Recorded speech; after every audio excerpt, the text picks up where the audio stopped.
Баршаңызға қайырлы кеш, құрметті көрермендер. Менің каналыма қош келдіңіздер. Бүгін мен өзімнің рецебім бойынша медовый тортын жасадым. Менің медовый тортым сіздерге ұнап жатса, менің каналыма тіркеліп, маған лайк басып, қоңыраушаны басып, менің жаңа видеоларымды бірінші болып тамашалаңыздар. Медовый торт жасау үшін маған ұн керек, 3 жұмыртқа керек, жұмыртқаның сыртын жудым, бал керек, қант керек, сода керек, маргарин майы керек.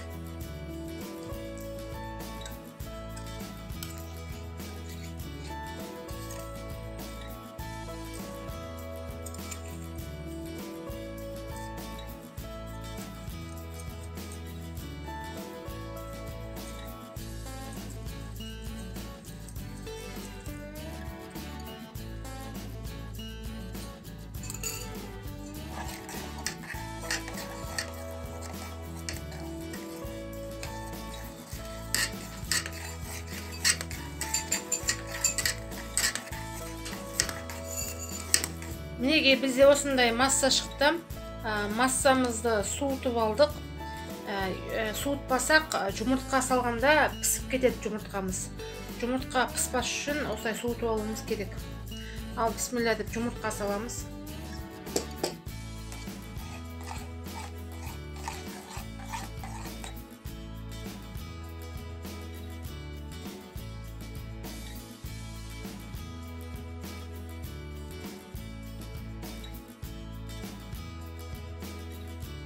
Осылай 3 бөлікке бөліп аламыз. Пергамент қағазыңыз жоқ болса, мен сияқты А4 қолданыңыз.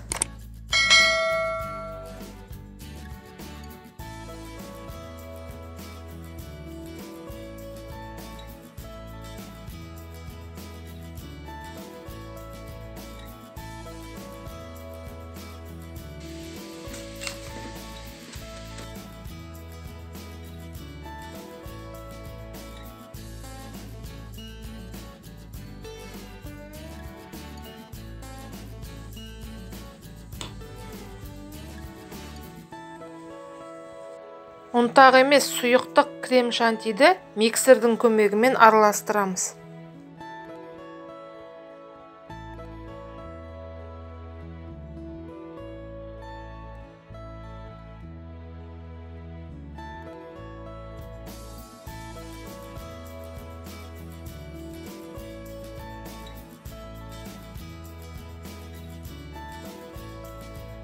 Мінеке, құрметті көрермендер, біздің медовый тортымыз дайын. Менің медовый тортым сіздерге ұнап, көңілдеріңізден шығып жатса, лайк басып, менің каналыма тіркеліп, қоңыраушаны басуды ұмытпаңыздар.